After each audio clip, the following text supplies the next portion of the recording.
হাফেজ মোহাম্মদ তাওহিদ আহমদ। তাওহিদ আহমদকে মঞ্চে ডেকে নিচ্ছি চমৎকার তেলাওয়াত উপহার দেওয়ার জন্য। আসসালামু আলাইকুম ওয়া রাহমাতুল্লাহি ওয়া বারাকাতুহু।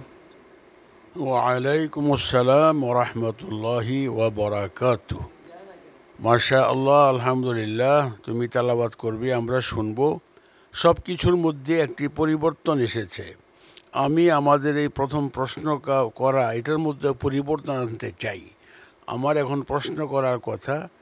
আমি অনুরোধ করব আমাদের সহযোগী সম্মানিত বিচারক জনাব হাফেজ নিসার আহমদ আন-নাসিরীকে পহেলা প্রশ্নটি করার জন্যে। আসসালামু আলাইকুম ওয়া রাহমাতুল্লাহি ওয়া বারাকাতুহু। ওয়ালাইকুম আসসালাম রহমতুল্লাহি ওয়া বারাকাতুহু। তাওহিদ আহমদ, কেমন আছো? আলহামদুলিল্লাহ। উস্তাদ আপনি কেমন আছেন? আলহামদুলিল্লাহ, আমিও ভালো আছি। আজকের পর্বের নিয়ম তুমি জানো। তোমাকে যে প্রশ্নটি আমি করব তুমি সেখান থেকে পড়লে হবে না, তার এক আয়াত আগ থেকে পড়তে হবে। তুমি কি বুঝতে পারছো? জি পারবে ইনশাআল্লাহ? ইনশাআল্লাহ। আউযু বিল্লাহি মিনাশ শাইতানির রাজিম। বিসমিল্লাহির রহমানির রহিম। وجاء رجل من أقصى المدينة يسعى أعوذ بالله من الشيطان الرجيم. بسم الله الرحمن الرحيم. فلما أن أراد أن يبطش بالذي هو عدو لهما قال يا موسى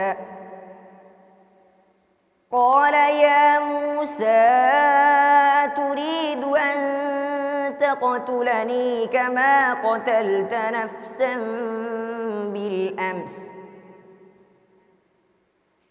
إن تريد إلا أن تكون جبارا في الأرض وما تريد أن تكون من المصلحين. وجاء رجل من أقصى المدينة يسعى قال يا موسى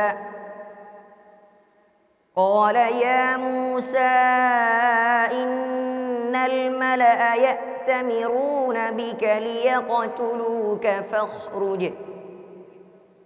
فاخرج إني لك من الناصحين. فخرج منها خائفا يترقب قال رب نجني من القوم الظالمين.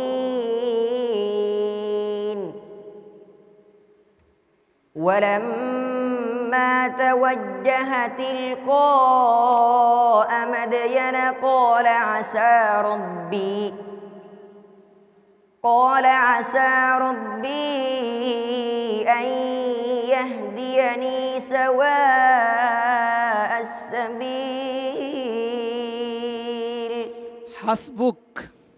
صدق الله مولانا العظيم. মাশাআল্লাহ। আপনি জানেন যে ওয়াজা রাজুলুম মিন আকসাল মাদিনাতি ইয়াসআ, এখানে মুতাশাবিহাত রয়েছে। তারপরে তার আগের আয়াতটা অনেক উপরে, 3 লাইন উপরে। এটা যে সে খুঁজে পাবে এটা তো আমি ভাবি নাই।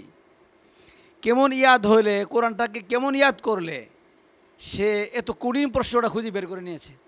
মানে কম্পিউটারে যদি আপনি খুঁজেন তাও অনেক সময় লাগবে বের করতে, কিন্তু তার চেয়ে আরও দ্রুত সে বের করেছে। আল্লাহু আকবার, আল্লাহ। বাংলাদেশের হাফেজরা এখন বিশ্বমানের এবং তারা বারবার বিশ্বজয় করছে। এই জন্যই আপনাদের এই মঞ্চগুলি থেকে তারা পুরোপুরি প্র্যাকটিস নিচ্ছে। এরপরে আর তাদের কোনো প্র্যাকটিস থাকে না। পৃথিবীর যে কোনো জায়গায় যাবে ইনশাআল্লাহ এই পবিত্র কোরআনের সুরের মাধ্যমে তারা সেখানে গিয়েই প্রথম স্থান অধিকার করে আসবে ইনশাআল্লাহ। তার জন্য দোয়া রইল, তুমি অনেক দূরে গিয়ে যাও। যা বলার হাফেজ নিসার আহমদ আন-নাসিরী বলে দিয়েছেন, আমি নতুন করে কিছু বলতে চাই না। খুবই সুন্দর তেলাওয়াত, অপূর্ব তেলাওয়াত। আল্লাহ যেন তাকে কবুল করেন, এই দোয়াই থাকবে। খুবই চমৎকার তেলাওয়াত করেছে। এটা ভাষায় প্রকাশ করার মতো কোনো ভাষা আমার জানা নেই। মানে এক কথায় অসাধারণ। এমন হার্ড প্রশ্ন করলো, তো আমাদের সম্মানিত বিচারক ওই পাশ থেকে প্রশ্ন করেছে, আমি এখান থেকে খুঁজে পেতে আমারই একটু কষ্টসাধ্য হয়েছে, সময় লেগেছে, কিন্তু তার একটি সেকেন্ড সময় লাগেনি। এত চমৎকার করে তেলাওয়াত করেছে, আমার বিশ্বাস সে অনেক দূর পর্যন্ত এগিয়ে যাবে।